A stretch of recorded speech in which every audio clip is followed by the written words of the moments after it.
জুলাই পরবর্তী বাংলাদেশে আমাদেরকে বুঝতে হবে যে বাঙালি জাতীয়তাবাদের সাথে মুসলিম জাতীয়তাবাদের দ্বন্দ্বটা কোথায়। আবারও বলি, বাঙালি জাতীয়তাবাদের সাথে মুসলিম জাতীয়তাবাদের দ্বন্দ্বটা কোথায়।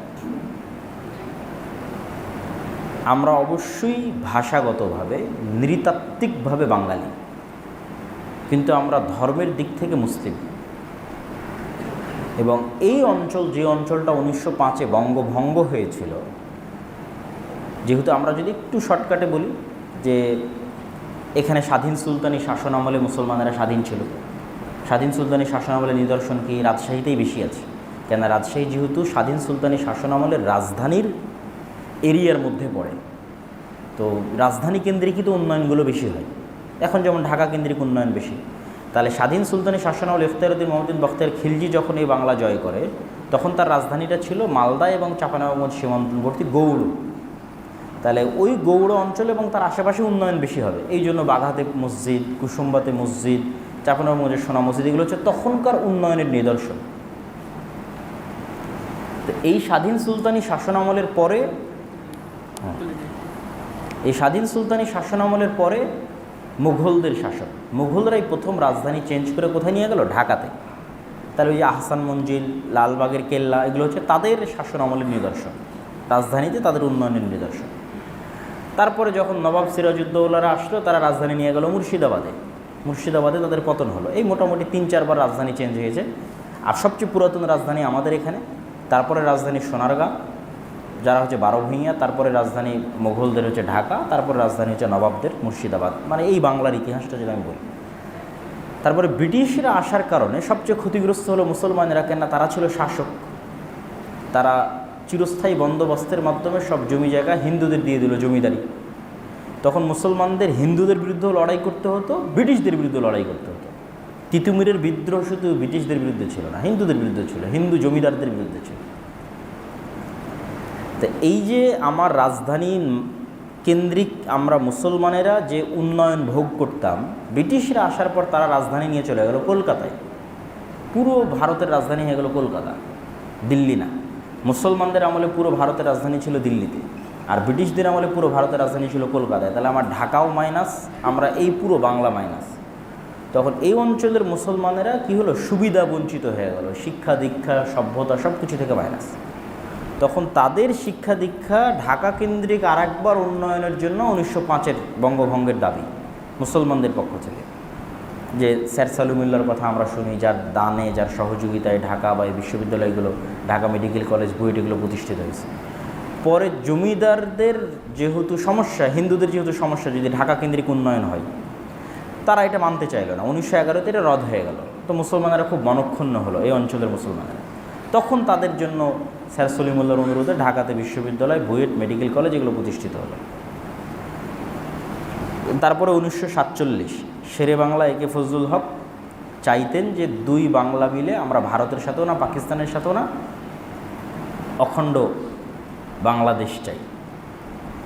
তা 1905-এ যেই হিন্দু জমিদাররা বলল দুই বাংলা এক রাখতে হবে, তারাই 1947-এ এসে শেরে বাংলার সাথ দিল না। তারা বলল না, আমরা হিন্দুরা আলাদা হয়ে ভারতের সাথে যুক্ত হব। তাহলে বাঙালি জাতীয়তাবাদের যে থিওরি 1905-এ আবেগময় ভাষায় আমার সোনার বাংলা লেখা হলো, বন্দে মাতারাম লেখা হলো, এই বাংলাকে গ্লোরিফাই করা হলো, ঐক্যবদ্ধ বাংলাকে, বাঙালি জাতীয়তাবাদের থিওরি প্রতিষ্ঠিত হলো। সেই থিওরির দাবি অনুযায়ী তো 1947-এ দুই বাংলা একত্রিত হয়ে আলাদা দেশ হতে হবে। কিন্তু তারা ইউটার্ন নিয়ে কী করলো? না, আমাদের কাছে হিন্দুত্ববাদী যে জাতীয়তাবাদ, সেটি আমাদের কাছে প্রাধান্যপ্রাপ্ত। ফলত বাঙালি জাতীয়তাবাদের লাস্ট ডেস্টিনেশন হয়ে গেল ভারতীয় জাতীয়তাবাদ। তখন এই অঞ্চলের মুসলমানিত্ব রক্ষার জন্য শেরে বাংলা বললেন, যদি দুই বাংলা এক না রাখা যায়, তাহলে আমাদের পাকিস্তানের সাথে যাওয়াই ভালো, অন্তত আমরা আইডেন্টিটি ক্রাইসিসে ভুগব না। মুসলমানদের ভবিষ্যৎ প্রজন্ম মুসলমান হওয়ার কারণে আইডেন্টিটি ক্রাইসিসে ভুগবে না, যেটা ভারতের মুসলমানেরা মুসলমান হওয়ার কারণে আইডেন্টিটি ক্রাইসিসে ভুগতেছে। তাহলে এই আইডেন্টিটি ক্রাইসিসের মধ্যে আমরা পড়ব না। তারপরে 1947-এর পর 1971-এর পূর্ব মুহূর্তে 1960-এর দিকে নতুন করে আবার বাঙালি জাতীয়তাবাদ এই দেশে আমদানি করা হয়, কলকাতা কেন্দ্রিক বাঙালি জাতীয়তাবাদ। যেটার লাস্ট ডেস্টিনেশন হচ্ছে ভারতীয় জাতীয়তাবাদ। এবং মুসলমানদেরকে হীনম্মন্য ভাবানো হয় যে তুমি যদি কলকাতা কেন্দ্রিক হাজার বছরের বাঙালি সংস্কৃতির অনুষঙ্গ না হও তাহলে তুমি এলিট ক্লাসের অংশ হতে পারবে না। যেটা প্রথম আলো প্রতিষ্ঠা করেছে, ডেইলি স্টার প্রতিষ্ঠা করেছে, উদিচি থেকে শুরু করে, ছায়ানট থেকে শুরু করে, যেগুলো 1960-এর দশকে বাঙালি জাতীয়তাবাদ কেন্দ্রিক যে সাংস্কৃতিক প্রতিষ্ঠানগুলো, তারা এই ন্যারেটিভটা এই দেশে আমদানি করে কলকাতা থেকে এবং মুসলমানদের ফিল করায় যে তুমি যদি পহেলা বৈশাখে ইলিশ পান্তা না খাও, পহেলা বৈশাখ উদযাপন না করো, বা বাঙালি জাতীয়তাবাদের আর যা কিছু আছে অনুষঙ্গ, যেটা বাঙালির হাজার বছরের কৃষ্টিকাজ, এটার মধ্যে যদি তুমি না আসো তাহলে তুমি সাম্প্রদায়িক জঙ্গি। তাহলে 90% মুসলমানের দেশে মুসলমান পরিচয় বহনকারী মানুষদেরকে কী করা হলো? মূল স্রোত থেকে মাইনাস করে দেওয়া হলো, আর একটা নতুন স্রোত তৈরি করা হলো বাঙালি জাতীয়তাবাদের উপর ভিত্তি করে। আমার এই আলোচনার সাথে ওইটার কানেক্টিং কি, ওইটার কানেকশান হচ্ছে যে আমরা ওই থিওরিটার ফাইট দিব কিভাবে।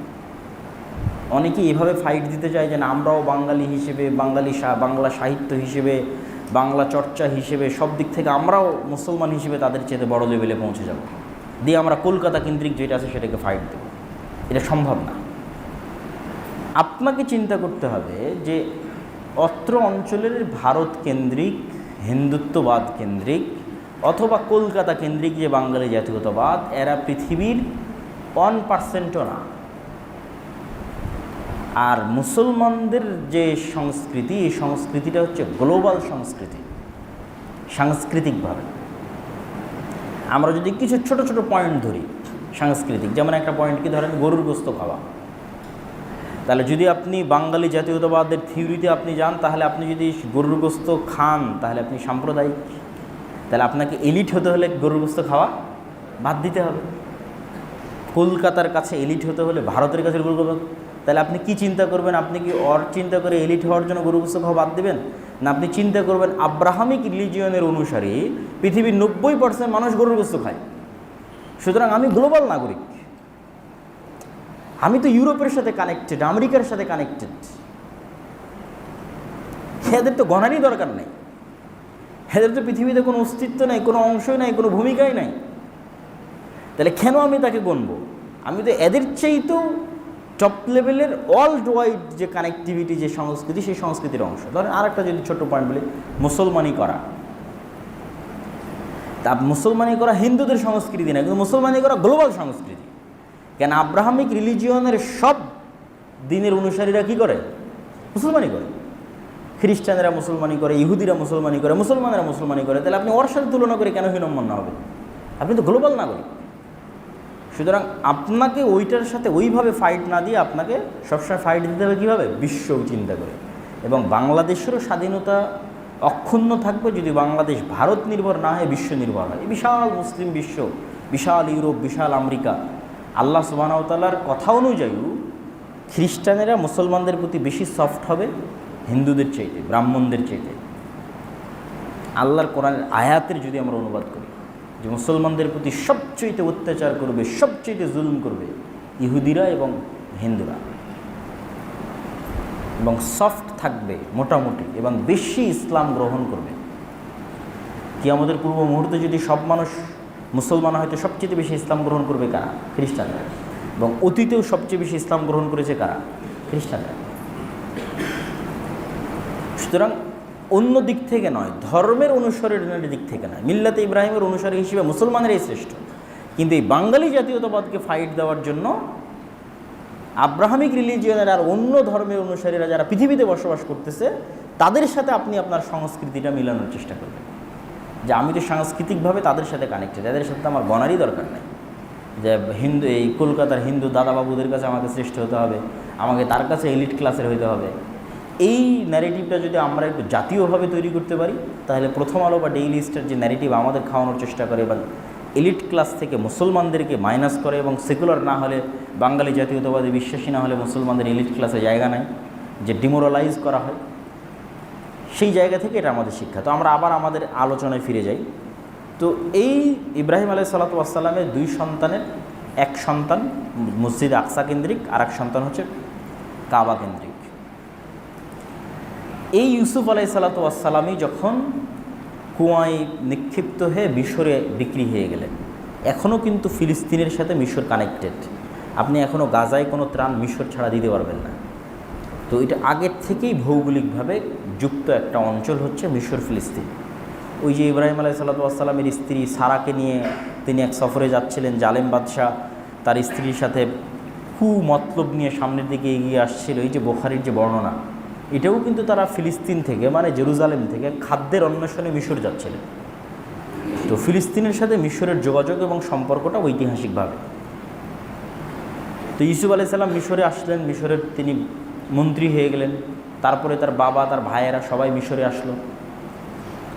তারপরে মিশরে যাদের সাথে এলাই করে, যাদের সাথে জোট করে ইউসুফ আলাইহিস সালাম শাসন চালাতেন, তাদের পতন হলো, ফারাওদের উত্থান হলো। ফারাও বংশ, ফেরাউন, তাদের উত্থান হলো। সবাইকেই ফেরাউন বলা হয়, তাদের বংশের যত রাজা আছে, এটা তাদের উপাধি। ঠিক আছে, যেমন আমরা আমাদের যুগে ইউজ করতেছি প্রাইম মিনিস্টার, প্রেসিডেন্ট, এই যে উপাধিগুলো ইউজ করতেছি। কোথাও আমিরুল মুমিনিন উপাধি ইউজ হচ্ছে, কোথাও খাদিমুল হারামাইন আর শরীফাইন উপাধি ইউজ হচ্ছে। এই যে উপাধিগুলো তো সবার ক্ষেত্রে ব্যবহার হচ্ছে। ঠিক ফেরাউন একটা উপাধি। তখন ওই ফারাও বংশের অনুসারীরা আগের সরকারের জোটের সঙ্গী কে ছিল? ইউসুফ আর তার বংশধর। যেমন গত 16 বছরের ফ্যাসিজম, তারা চিন্তা করেছে কি আগের সরকারের জোটের অংশ কারা ছিল। তো শুধু আগের সরকারের বিরোধিতা না, জোটে যারা অংশ ছিল তাদের সাথে শত্রুতা। তাহলে জোটের অংশ ছিল ইউসুফ আলাইহিস সালাম এবং তার ভাইয়েরা, এরাই হলো বানু ইসরাইল। তখন তাদের উপর জুলমের স্টিম রোলার শুরু হলো, এবং এই জুলমটা আরও বাড়লো কেন? তারা স্বপ্নের মধ্যে দেখল বহু পাদ্রী, বহু জ্যোতিষী, যে একটা আগুন জেরুজালেম থেকে উঠতেছে, সেই আগুনে পুরো মিশরের রাজ্য ভস্মীভূত হয়ে যাচ্ছে, ধ্বংস হয়ে যাচ্ছে। জ্যোতিষীরা ব্যাখ্যা দিল যে জেরুজালেম থেকে কারা আসছে? এরাই তো বানু ইসরাইলেরই তো আসছে, এরা ইব্রাহিম আলাইহিস সালামের বংশধর, ইসহাক, ইয়াকুব, ইউসুফ এবং তার 11 ভাইয়ের পরবর্তী সন্তান। এরাই তো জেরুজালেম থেকে আসছে। অতএব এদের থেকে এমন সন্তান জন্ম নিবে আপনার শাসন ক্ষমতা ধ্বংস করে দেবে। তখন 300 বছর লাগাতার এদের উপর জুলম চললো, যে জুলমের বর্ণনা আল্লাহ দিয়েছে, ছেলে সন্তানকে জবাই করবে, মেয়েদের মাছিয়ে রাখবে। তো 300 বছরের জুলমে এরা গোলাম হিসেবে, এদের নেচার গোলাম হয়ে গেল। যেমন আমরা মানসিকভাবে এখনও 190 বছরের যে ব্রিটিশ শাসন, সেটা ট্রমা বহন করি, ট্রমা মেন্টালি, জেনেটিক্যালি, এবং ট্রমাটাইজড হওয়ার কারণে আমাদের অজান্তেই আমাদের মধ্যে গোলামির স্বভাব কাজ করে। 70 বছর স্বাধীনতা ভোগ করার পরেও আমরা ওইটা থেকে বের হতে পারি। আর এই 70 বছরের স্বাধীনতাটা যেহেতু গণতন্ত্র কেন্দ্রিক ছিল, আর গণতন্ত্রও যেহেতু গোলামির যে নেচারগুলো, ওগুলো টিকিয়ে রাখার সিস্টেমটা ধরে রাখে। গোলামির নেচারটা কি? যে এখানে ধরেন 10 জন মানুষ ক্ষুধার্ত আছে, তো 10 জন মানুষের মধ্যে আমি একটা রুটি নিক্ষেপ করে দিলাম, তো 10টা মানুষ রুটিনে কাড়াকাড়ি করবে না? তাহলে এই যে রুটিনে কাড়াকাড়ি করতেছে একটা আত্মমর্যাদা সম্পূর্ণ মানুষ কিন্তু করবে না, তাহলে তো গোলামের নেচার। তাহলে এই নেচারটা কীভাবে কন্টিনিউ করা যায়? স্বাধীন হইলেও সেটার সিস্টেমই ডেমোক্রেসি। ডেমোক্রেসি থাকলেই এরা একজন আরেকজনের নিন্দা করবে, অপবাদ দিবে, হিংসা করবে, মারামারি করবে, ক্ষমতা নিয়ে মারামারি করবে, টাকা দুটো দখল করার জন্য, দুটো বেশি ইনকাম করার মারামারি করবে। এরা নিজের অজান্তে গোলামের সংস্কৃতি লালন করবে, যে গোলামের সংস্কৃতি আমরা এদের 190 বছর যাবৎ শিখিয়েছি, যে একটা টাকার জন্য তোদের মারামারি করতে হবে, মিথ্যা বলতে হবে, ধোকা দিতে হবে, নাহলে ইনকাম। এটাই তো গোলামের মধ্যে বিল্ড আপ হয়। 190 বছরে আমাদের মধ্যে এটা বিল্ড আপ হয়েছে যে আমরা মিথ্যা না বললে, ধোকা না দিলে, দুটো টাকার জন্য মারামারি না করলে, ক্ষমতার জন্য মারামারি না করলে আমরা পাবো না। তো ঠিক এই সেম জিনিস বানু ইসরাইলের মধ্যে বিল্ড আপ করেছিল। 300 বছর তারা ফেরাউনের গোলাম ছিল। এই জন্য আল্লাহ সুবহানাহু ওয়া তাআলা দেখলেন যে মুসা আলাইহিস সালামকে যদি আল্লাহ বানু ইসরাইলদের সাথে মানুষ করে, তো নেচার তো খারাপ হয়ে যাবে, গোলামানা নেচার হয়ে যাবে। তখন মুসা আলাইহিস সালামকে আল্লাহ নিয়ে চলে গেলেন একদম রাজার বাড়িতে, যেখানে তিনি প্রিন্স হিসেবে মানুষ হবে। কেন? একটা মানুষের যে স্বভাবজাত বৈশিষ্ট্য, সেটা যেন অক্ষত থাকে। একটা মানুষের যে স্বাধীন চেতা, আত্মমর্যাদা সম্পূর্ণ যে বৈশিষ্ট্য, সেটা যেন মুসা আলাইহিস সালামের চরিত্রের মধ্যে অক্ষত থাকে। মুসা আলাইহিস সালামকে তো আর ফেরাউন খাবারের জন্য, সে তো তার নিজের সন্তান হিসেবে তাকে লালন করতেছে, তার স্ত্রীর চরম এবং পরম ভালোবাসা কারণে, এবং তার ভালোবাসার কারণে একটা সন্তানকে যেভাবে আদর দিয়ে লালন পালন করে, সেভাবে লালন পালন করতেছে। আর এট এ টাইম বানু ইসরাইলরা গোলাম হিসেবে, মাজলুম হিসেবে আছে। এই জন্যই মুসা আলাইহিস সালামের সামনে যখন উনি বড় হলেন, 40 বছর বয়স যখন ওনার হলো, উনি দেখছেন যে এক বানু ইসরাইলের উপর এক ফেরাউনের লোক জুলুম করতেছে। তো জুলুম করা দেখে উনি এক থাপ্পড় দিয়েছে। আপনি চিন্তা করেন তো, ওই টোটাল বানু ইসরাইলের তখন যা সংখ্যা, ওদের কোনো একজন এই থাপ্পড় দেওয়ার সাহস করবে? কোনো একজন করবে না। কেন করবে না? কেন 200 বছর যাবত সে গোলাম আছে, এই সেন্সই তার কাজ করবে না। কিন্তু মুসা আলাইহিস সালামের এই সেন্স কাজ করতেছে কেন? উনি তো স্বাধীন, উনি তো স্বাধীন হিসেবে, উনি তো জুলম, বাধা দিতে হবে। তো আমরা এখন পর্যন্ত মুসলমানেরা মুক্তি পাচ্ছি না কেন? ওই যে পুরো মুসলিম বিশ্বের যেখানেই যাবেন সেখানেই মুসলমানেরা কলোনিয়াল যে ঔপনিবেশিক যে গোলামির যুগটা ছিল সেটা ট্রমা বহন করতেছে জেনেটিক্যালি, এবং যেখানে জুলম যত বেশি ছিল সেখানে ট্রমা তত ভয়ঙ্কর। আপনি আফ্রিকান মুসলমানদের কাছে যান, দেখবেন যে আফ্রিকান মুসলমানদের অনেকেই নিয়ম শৃঙ্খলা লঙ্ঘন করার দিক থেকে, মিথ্যা ধোঁকা বলার দিক থেকে, চুরি ডাকাতির দিক থেকে এই সাবকন্টিনেন্টের মুসলমানদের চেয়েও এগিয়ে।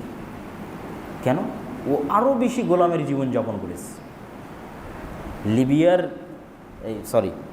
কী বলার নাম, ইতালি, স্পেন এবং ফ্রান্স, এদের যে উপনিবেশ ব্রিটিশদের চাইতে শতগুণ ভয়ঙ্কর। ব্রিটিশেরা তো কিছুটা সভ্য ছিল, আর ফ্রান্সের যে গোলামি, আল্লাহ আকবার, ফ্রান্সের যে জুলম আফ্রিকান মুসলমানদের উপর, এটা ভাষায় প্রকাশ করা যাবে না। এখন পর্যন্ত ওরা আফ্রিকার মুসলমানদের স্বাধীনতা দেয়নি। বলে তোমার যে খনিজ দ্রব্য উৎপাদিত হবে সেটা আমার, তোমার ব্যাংকের টাকা আমার কেন্দ্রীয় ব্যাংকে থাকবে, তুমি কোনো স্বাধীন পররাষ্ট্রনীতি অবলম্বন করতে পারবে না, তুমি আমার অস্ত্র কিনলে আমার কাছ থেকে কিনতে হবে, ঠিক যেটা ভারত বাংলাদেশের সাথে শুরু করেছে, যে অস্ত্র কিনলে আমার থেকে নিতে হবে, যাতে আমার বিরুদ্ধে যুদ্ধ করার সময় তোমার ওই অস্ত্র কাজ না করে। তো সে একই সিস্টেম ফ্রান্স এখন অব্যাহত, এখনকার কথা বলছে, এখনকারও যদি আপনারা হিস্ট্রি পড়েন, এই এখন একজন শাসক রাশিয়ার সহযোগিতায় ইউরোপের বিরুদ্ধে, কী যেন নামটা আমি ভুলে গেলাম, আফ্রিকার কী নাম, হ্যাঁ, ইব্রাহিম সম্ভবত, সে এই ফার্স্ট প্রোটেস্ট করে দেয়, সেও টিকে থাকতে পারবে কিনা আমি জানি না। কিন্তু আফ্রিকার মুসলমানদের নেচার, যদি আপনি ইউরোপে যান, কেননা যেই ইউরোপিয়ান কান্ট্রির যেখানে কলোনি বেশি ছিল ওরা আবার ওখানে বেশি থাকে, এই জন্য দেখবেন ব্রিটেনে গেলে দেখবেন বাংলাদেশ, ইন্ডিয়া, পাকিস্তানিরা বেশি, আবার ইতালি বা স্পেন বা ফ্রান্সে গেলে দেখবেন আফ্রিকার মুসলমানেরা বেশি। কেন? ওরা ওদের কলোনি ছিল, ওদের গোলামি করতে করতে ওরা ওখানে আসছে 200-300 বছর থেকে। তো এটার সারমর্মটা কি? এই জন্য মুসা আলাইহিস সালাম যখন তাদেরকে আল্লাহর এত বড় দয়া, নেয়ামত, রহমত সব কিছু দিয়ে ফেরাউন ডুবে গিয়ে যখন মরুভূমিতে ওপারে চলে গেলেন, তো মুসা আলাইহিস সালাম তুর পাহাড় থেকে তিনি তাওরাত নিয়ে আসতেছে। তো এই বানু ইসরাইল বলতেছে, আমরা আল্লাহর ওপর ততক্ষণ ঈমান আনয়ন করবো না যতক্ষণ তোমার আল্লাহকে না দেখব। অথচ এরা চোখের সামনে দেখলো যে ফেরাউন পানিতে ডুবে মারা গেল। পানিতে ডুবে ফেরাউনকে মৃত্যুবরণ করতে দেখেও তারা বলতেছে যে আমরা আল্লাহকে যতক্ষণ না দেখবো ততক্ষণ ঈমান আনবো না। তাদেরকে যখন বলা হচ্ছে তো খাবারের যেহেতু মরুভূমি ছিল, পানির ব্যবস্থা করে দেন, ওয়াইস্তাস কমুস আলী কওমি ফাকুল নাজির বিআসাক আল হাজার ফানফাজারাত মিনহু ইসনাতা আশারাত আইনা।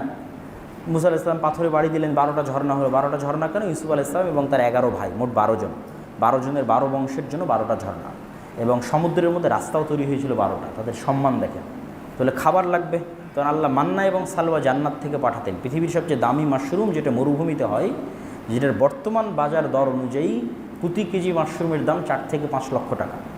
সেই 4 থেকে 5 লক্ষ টাকা কেজি মাশরুম এবং এক প্রকার পাখির গোস্ত আসমান থেকে আসতো, জান্নাত থেকে আসতো। তারপরে তারা কি বলল? লান নাসবিরা আলা তুআমিন ওয়াহিদ ফাদউ লানা রাব্বাক।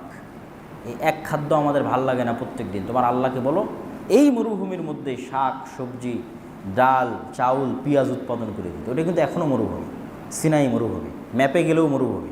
মিশর এবং ফিলিস্তিন সীমান্তবর্তী অঞ্চলে যদি তুর পাহাড় সিলেক্ট করেন, তাহলে তুর পাহাড়ের আশপাশের পুরো অঞ্চল বিশাল অঞ্চল মরুভূমি। তো ওখানে এখনও কিছু আবাদ করা সম্ভব নয়। তো এই জন্য সমুদ্রের পানিতে লবণাক্ত, এই জন্য পাথর থেকে ঝর্ণা বেরিয়েছে মিষ্টি পানির জন্য, সমুদ্রের পানিতে খেতে পারবে না। আর খাবারের জন্য জান্নাত থেকে খাবার আসতেছে। তো তাদের এটা এখন ভালো লাগছে, তাদের এখন শাক সবজি দরকার। তখন আল্লাহ বলছে ঠিক আছে, এই মরুভূমি পার হলে একটা দেশ আছে, সেটাই কিন্তু ফিলিস্তিন, জেরুজালেম। সুজলা সুফলা শস্য শ্যামলা, খুব সুন্দর আবাদ হয়, জাইতুন হয় খুব দামি উন্নত মানের। ওখানে আমালেকা গোত্রের একদল শক্তিশালী মানুষ বসবাস করে। তোমরা যুদ্ধ করে এটা বিজয় করো, ওটা তোমাদেরই জমি। কেন তোমাদের জমি? ওই যে ইসাক আলাইহিসসালামের সন্তানরা তো এরাই তো ইউসুফ আলাইহিসসালাম হয়ে মিশরে আসছে, তো তোমাদের জমি, পবিত্র ভূমি, সেখানে যাও। তো বলে আমরা যেতে পারবো না, আপনি আর আপনার আল্লাহ গিয়ে যুদ্ধ করেন। তখন মুসা আলাইহিস সালাম হতাশ হয়ে গেলেন। উনি তো ছিলেন স্বাধীন চেতা, এরকম নিম্নমানের ব্যবহার উনি কোনো দিন দেখেননি। তাহলে এরা এত নিম্নমানের ব্যবহার কেন করতেছে অথচ এরা নবীর সন্তান? ওই যে 190 বছর 200 বছর গোলামি করেছে। আপনি যদি এখন বাংলাদেশের রাজনীতি দেখেন যে এই যে জুলাইয়ের এত কষ্টের পর এত কামড়াকামড়ি কেন, কোনো অ্যান্সার নেই। 190 বছর ব্রিটিশদের গোলামি করেছে, রক্তের মধ্যে ওটা ঢুকে আছে। কথা বুঝতে পেরেছেন? তাই যতক্ষণ আমরা পূর্ণ আমাদের ওই গোলামির স্বভাবগুলো বাদ দিয়ে পূর্ণ স্বাধীনতার যে স্বভাবগুলো আমরা না অনুসরণ করব, ততক্ষণ আপনি পাবেন না। এই জন্য আল্লাহ কোরআন বানু ইসরাইলের ঘটনা দিয়ে পরিপূর্ণ করে দিয়েছে। এই জন্য রাসূল সাল্লাল্লাহু আলাইহি ওয়াসাল্লাম বলেছে, এমন একদিন আসবে বানু ইসরাইল আর তোমরা দুই জুতার পাটের মতো হয়ে যাবা। জুতার এক পাটের সাথে আর এক পাটের কোনো অমিল আছে? কোনো অমিল নাই। তাহলে বানু ইসরাইলরা যদি কোনো গর্তে, সাপের গর্তে প্রবেশ করে থাকে, তোমরাও ওই গর্তের মধ্যে প্রবেশ করবা। বানু ইসরাইলের কোনো এক মানুষ যদি তার মায়ের সাথে জেনা করে থাকে, তাহলে আমার উম্মতের কেউ তার মায়ের সাথে জেনা করবে, নাউযুবিল্লাহি মিন যালিক। এইভাবে তোমরা বানু ইসরাইলের সাথে মিলে যাবে। অতএব বানু ইসরাইলের ঘটনা দিয়ে কোরআন পরিপূর্ণ করে দিলাম। বিপদ থেকে বাঁচতে চাইলে এখান থেকে শিক্ষা নিও। এই জন্য আমি আমার বক্তব্যে বলেছি যে এই যুগের মুসলমানেরা আজকের বানু ইসরাইল। আর একটা ছোট্ট উদাহরণ দেই। সেই দিন কোথায় নিউজ দেখলাম যে জর্ডানের যারা দায়িত্বশীল তারা গাজায় ত্রাণ পাঠানোর জন্য কত বেশি পরিমাণে চাঁদা নিচ্ছে, কোথায় যেন নিউজ দেখলাম। তো এটা তো নিউজে এসেছে, আর আমরা যেহেতু ফিল্ডে ত্রাণ বিতরণ করতেছি আমরা তো আরও ভালো জানি। যেই একটা খাসির দাম মিশরের বাজারে ধরেন $50, দালালের হাত পরিবর্তন হতে হতে হতে হতে হতে হতে এই খাসির দামই গাজার মধ্যে $3000। তাহলে এই প্রত্যেকটা স্তরে যতগুলো দালাল আছে, আল্লাহর কসমের একটাও ইহুদি নয়। এই প্রত্যেকটা দালালকে মুসলমান, বানু ইসরাইল।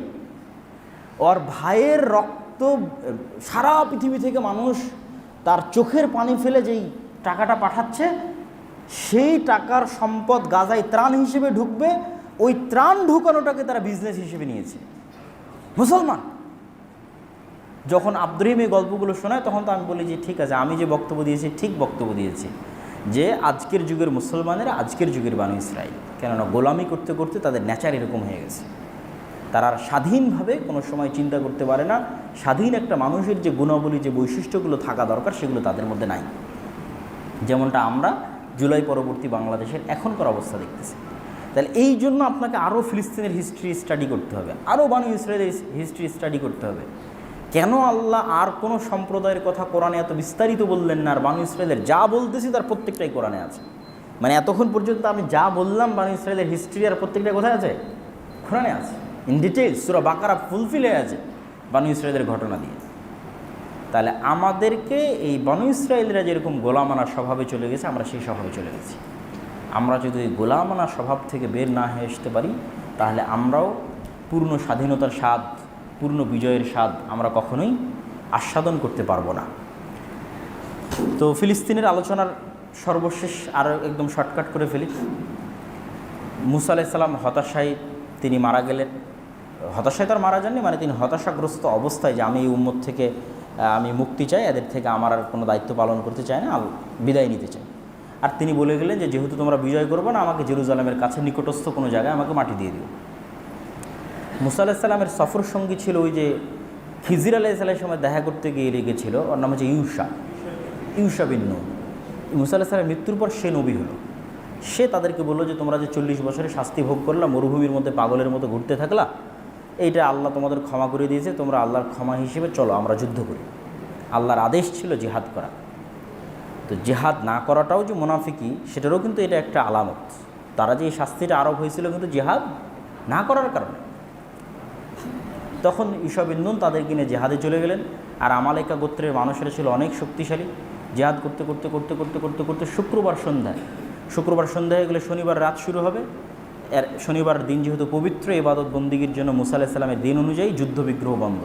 তখন ইউশা বিন নূন আল্লাহর কাছে দোয়া করলেন, আল্লাহ সূর্যকে যদি না থামান, আর আজকের যুদ্ধ যদি এখন কমপ্লিট না হয়, পরের দিন আবার এই যুদ্ধ নতুন করে স্টার্ট করতে আমরা পারবো কিনা বা বিজয় পাবো কিনা জানি না, আপনি দয়া করে সূর্যকে থামিয়ে দেন। সহিহ বুখারীর রিওয়ায়াত যে আল্লাহ পৃথিবীতে একবার সূর্যকে থামিয়েছিলেন, সেটা ইউশা বিন নূনের জন্য আর জেরুজালেম বিজয়ের জন্য। তাহলে কখনোই কিন্তু মুসলমানেরা তাদের শক্তি দিয়ে বিজয় অর্জন করেনি, কখনোই না। আল্লাহর উপর আস্থা এবং ভরসা এবং আল্লাহর সহযোগিতা। এরপরে যখন আবার তাদেরকে ওই বাদশাহ জালুত, যাকে কোরআনে বলা হয়েছে, জালুতকে ইংরেজিতে সার্চ দিলে লেখা আসে জুলিয়েট। রোমান এম্পায়ারে জুলিয়েট নামে কোনো বাদশা ছিল। সে যখন আবার জেরুজালেমদেরকে এখান থেকে বের করে এই বানু ইসরায়েলদের এখান থেকে বের করে দিল, তারা তখন আবার তাদের নবী শামুইলের কাছে বললো যে আমরা আবার ফিরে যেতে চাই, কী করা যায়? বলে আল্লাহ তোমাদের মধ্যে একজন বাদশাহ বানিয়ে পাঠিয়ে দিবে, তার নাম তলুত। তলুতকে বাদশাহ করার পর তারা বললো এর তো বংশমর্যাদা নেই, কিছু না, একদম আমরা বাদশাহ হিসেবে মানবো না। আল্লাহ বললো বংশমর্যাদা না থাকলে ওর জ্ঞান আছে, শরীরে শক্তি আছে, হিকমা আছে, শরীরে শক্তি আছে, সে নেতা হবে, মেনে নাও।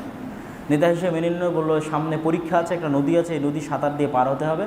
যে পানি না খেয়ে পার হতে পারবে, যার শরীরের সক্ষমতা এতখানি যে পানি না খেয়ে সাঁতার দিয়ে পার হবে, সেই জেহাদে অংশগ্রহণ করতে পারবে। তাহলে ফিজিক্যাল স্ট্রেংথ থাকাও কিন্তু মুসলমানদের জন্য খুব জরুরি।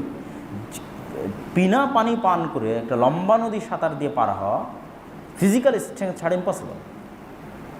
এই জন্য ফিজিক্যাল ফিটনেসও খুব ইম্পর্টেন্ট।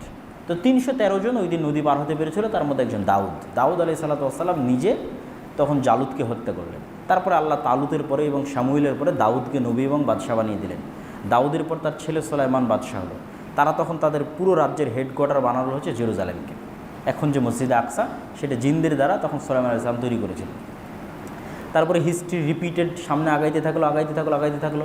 তারপরে ঈসা আলাইহিস সালাম, জাকারিয়া আলাইহিস সালাম, ইয়াহইয়া আলাইহিস সালাম, মারিয়াম আলাইহিস সালাম, তারাও এই মাটিতেই জন্ম, এখানেই জন্ম, এই মসজিদেই জন্ম।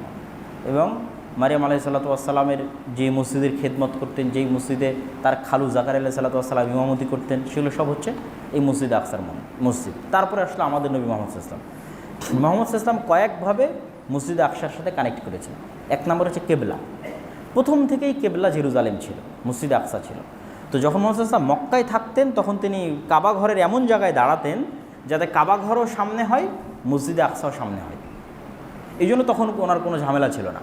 কিন্তু যখন মক্কা থেকে হিজরত করে মদিনায় গেলেন, তখন উনি একটা গেল এই দিকে, একটা এই দিকে, মদিনাটা এই সাইডে।